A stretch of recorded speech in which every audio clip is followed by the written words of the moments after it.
Muy bien. Ahora para eso nuestra última lectura es la lectura de Ross y Morrison sobre métodos de investigación experimental.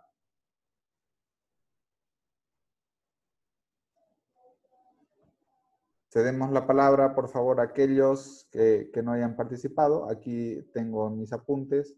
Ramiro Quispe, Jorge Abraham Rojas. Yo he participado harto. Ya, perdón, pero si quiere hacernos algún comentario adicional, puede hacerlo. Primero dejo a mi compañero. Está Félix Siles,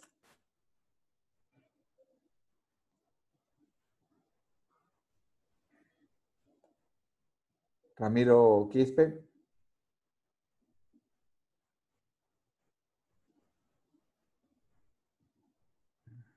Sí, doctor. O digo, va a disculpar, el problema Adelante. que he tenido un pequeño problema respecto a la traducción de los textos. Ya, Justo en el tema que nos acaba, más bien he leído más bien los otros temas que están en español y el otro autor que he podido traducir, pero justamente este tema no pude traducir y no quiere traducir mi computadora porque está escaneado, dice. Y tengo ese problema, o sea, no pude leer prácticamente, doctor. ya, Entonces, perfecto. Sí, yo la siguiente participo, no me hago ningún problema porque he tenido ese problema y llevaba un técnico inclusive, va a disculpar, doctor. ya no hay problema. Daniela, ¿nos quiere hacer algún comentario de esta lectura?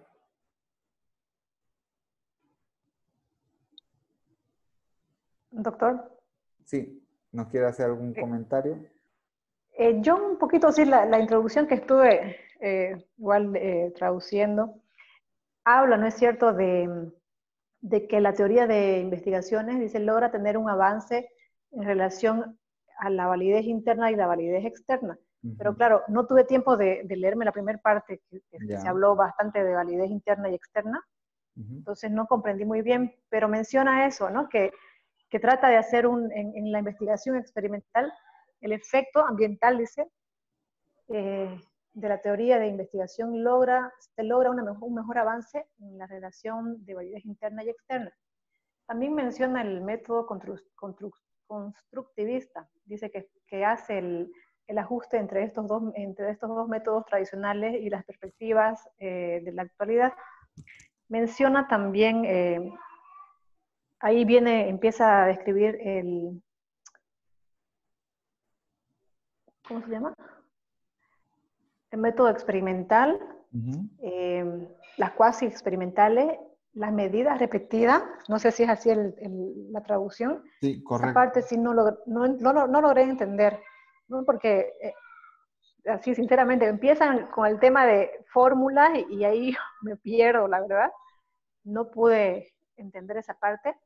Y el número 4, no logré traducirlo. Times Series Design, pero no sé a qué se refiere. Es lo mismo que hemos visto de forma anterior, ¿no? Que es el diseño de series de tiempo, Ya, que entonces consiste exactamente, en tal cual. aplicar pruebas antes de un experimento. Pueden ser en un periodo de tiempo 1, en un periodo de tiempo 2, una prueba en tiempo 3. Luego aplicamos el experimento y después aplicamos otras pruebas post-test, ¿no? Ya. En diferentes Y ahí ya no secuencias. pude llegar. Ajá. Sí. Pero también menciona, dice que mucho influye en todos estos métodos el ambiente, ¿no? Correcto, El en el ambiente. tema de la validez Sí. externa. Ajá. Eso podía. Bien, yo les voy Doctor, a mencionar así. doctor, Sí, yo igual que mi compañero Ramiro no me di el tiempo para poder traducirlo, pero como se trataban de los títulos, yo digamos me puse en manoté en mi cuaderno lo que yo iba encontrando, ¿no? Acerca de esos dos, del experimental y del cuasi experimental, para entenderle los conceptos, ¿no? Por lo menos. ya. Entonces, Bueno, lo que tomé nota en mi cuaderno fue para poder entenderle es que el concepto de la investigación experimental es el que es el más común y es empleado por las ciencias naturales. Y citaba la biología, la química, la física, que permitía al investigador tener un control sobre todas las variables. Y en relación al otro, era como el contrario. Hacían más estudios sobre las ciencias sociales y educacionales y tenían más estudios en las relaciones causa y efecto y no podían tener control sobre las variables, a diferencia del primero. Eso fue lo que me anoté, ¿no? Como conceptos de...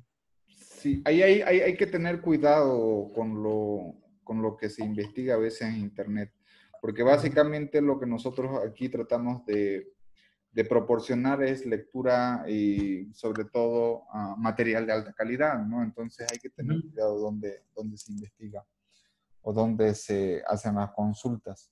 Yo les voy a explicar un poco rápidamente algunas cosas diferentes en esta lectura que no se ha considerado de forma previa.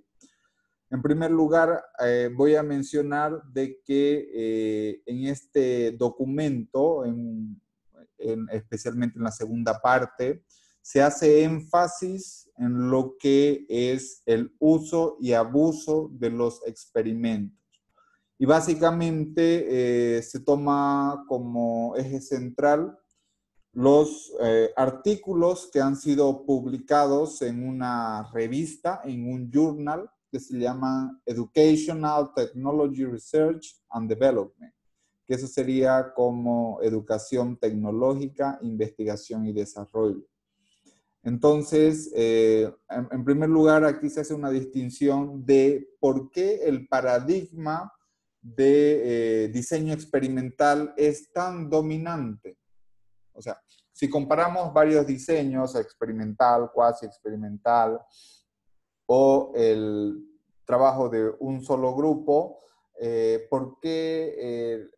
Primero parte del por qué es más dominante el diseño experimental. Y básicamente hay tres razones. El primero de ellos es que la experimentación ha sido tradicionalmente aceptada y es vista como el tipo de investigación más aceptable en el campo de la educación. Esa es la primera razón fundamental.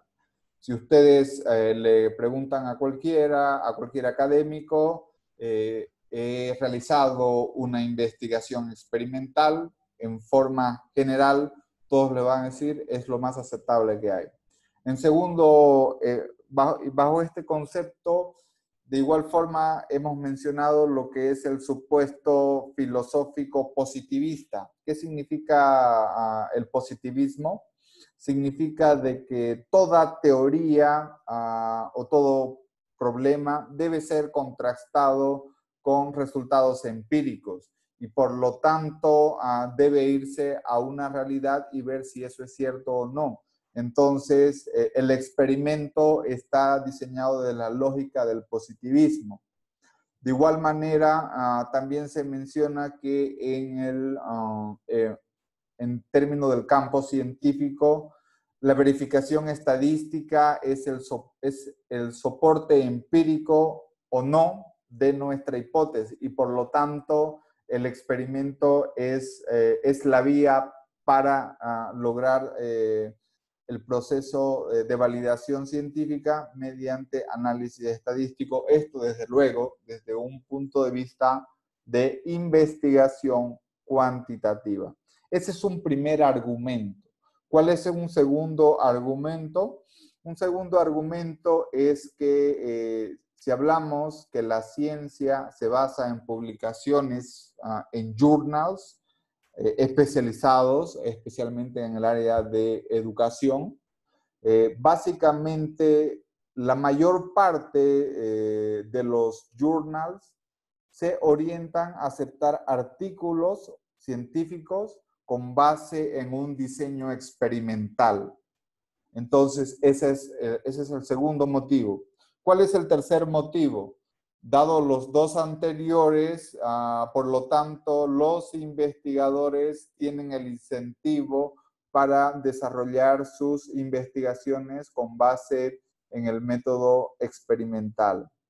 Entonces, estos son los fundamentos del por qué la investigación en educación tiene una fuerte orientación a lo que es especialmente en tecnología educativa. Ustedes han llevado todo un diplomado vinculado con lo que es educación tecnológica, vinculado a lo que es el enfoque experimental. Y particularmente en este artículo se examinó cuáles son los estudios que se han publicado en un solo journal.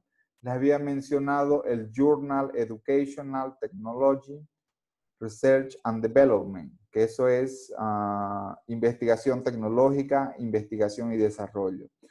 Un poco hablando sobre este journal, esta revista empezó en 1953. Tenía un nombre y después de 1978, 72, conforme se menciona, se cambió el nombre de la revista. ¿Okay? Entonces, fíjense ustedes, lo que hacen es analizar todos los artículos que han sido publicados desde el primer número hasta el número publicado en el año 2001. Y por lo tanto, ahí hacen una clasificación de dos tipos de estudio. Uno, lo que son estudios experimentales en tres categorías. La primera, estudios verdaderamente experimentales, estudios cuasi experimentales y estudios donde solamente manejan un grupo, pero con el enfoque de series de tiempo. Y también se clasifican como estudios experimentales aquellos estudios donde hacen medidas repetidas en series de tiempo. Y en el otro grupo están los estudios no experimentales o también llamados estudios descriptivos. En estos estudios básicamente se refieren a realizar análisis correlacional, relación de variables y también a estudios que se basan en encuestas o enfoques cualitativos. También aquí entran estudios cualitativos. En tal sentido,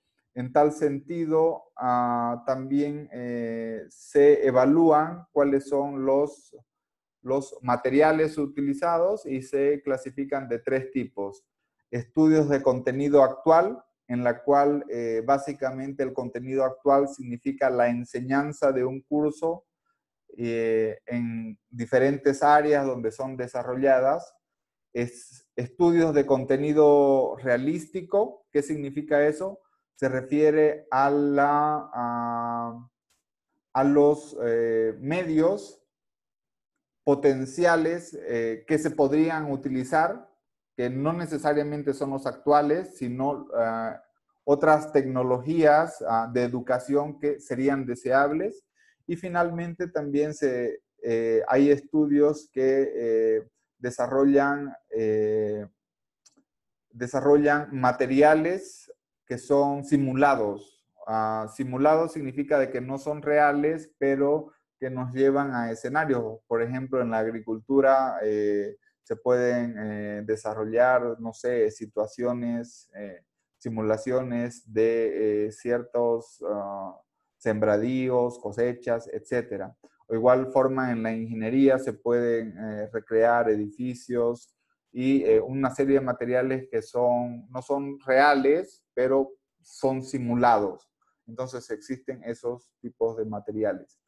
Entonces, de tal forma, se analizaron 311 artículos en este journal, del cual de los 311 artículos, el 80% son estudios experimentales y un 20% son estudios descriptivos. Entonces, ¿qué significa esto? Significa ahí que nos está reflejando un paradigma desde el punto de vista de la educación tecnológica a realizar experimentos. Y de estos, y de este 80% que es experimental, un 70% es verdaderamente experimental, un 25% son cuasi experimentales y solamente un 3% son series, son series de tiempo que utilizan a un solo grupo. Entonces, básicamente aquí nos refleja una tendencia clara a lo que son el diseño de estudios experimentales, especialmente cuando abordamos implementación de nuevas tecnologías, especialmente en el campo educacional, ¿no? Entonces, yo los voy a invitar a que ustedes le den una lectura a este paper, a este artículo, que nos va a reflejar algunos elementos importantes del por qué cuál es la importancia de realizar una investigación experimental. De igual manera, en esta lectura, al igual que las anteriores, se reflejan cuáles son los distintos tipos de diseños experimental y cuasi experimental, y de igual forma también se refuerza un poco cuáles son las amenazas, tanto para la validez interna como para la validez externa. ¿Okay? Entonces, de manera rápida, ese es el objetivo de la lectura. Y bueno, con esto ya hemos culminado las 5 lecturas que teníamos para el día de hoy. Tenemos un control de lectura. ¿Les parece bien si lo habilito en la plataforma para que lo puedan responder desde mañana, desde las 0 horas hasta las 23:55? Es un control de lectura, son 10 preguntas de opción múltiple. ¿Les parece bien si lo habilito hasta el día de mañana? Hasta el lunes, porfa, doctor. Hasta el lunes. Claro, pues que para descansar, pues mañana, no. Bueno, de hecho, el objetivo era que yo lo tome hoy. Lo tome hoy el control de lectura. Pero... ¿hmm?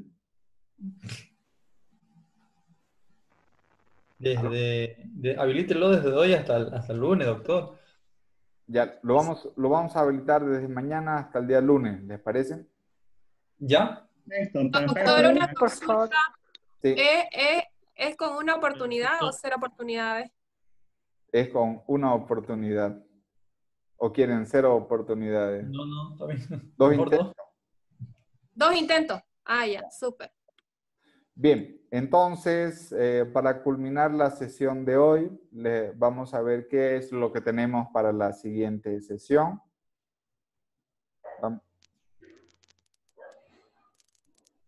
Vamos a compartir pantalla. Básicamente es nuestro programa académico. Hemos culminado la sesión 3. Y ahora vamos a entrar a la sesión 4 y la sesión 5. Ok, entonces vamos a habilitar hasta el día lunes el primer control de lectura. Para el próximo viernes tenemos planificado el segundo control de lectura, que son 4 unidades. Esta va a ser una semana pesada, va a ser bastante demandante del tiempo, porque tenemos sesión el viernes y tenemos sesión el sábado. En la sesión número 4 tenemos lo que es el tema de diseño de un instrumento cuantitativo, y en la sesión 5 vamos a ver lo que es análisis factorial. En la sesión en la cuarta sesión tenemos 4 lecturas, donde los líderes de discusión van a ser los apellidos de la letra G a la letra L. Y para el 9 de mayo tenemos 4 lecturas, en los cuales los apellidos van a ser de la letra M a la letra P, y por lo tanto vamos a dar nuestro tercer control de lectura. Entonces, yo les sugiero de que ustedes vayan haciendo las lecturas desde el día lunes, por ejemplo, y vayan programándose, porque va a ser una semana bastante pesada. Muy bien, compañeros, si no existe otro comentario, con esto vamos a cerrar la sesión de hoy y les deseo que tengan un buen fin de semana. Bueno, gracias. Muchísimas Gracias, gracias, profe. hasta luego. Buenas noches, muchas gracias.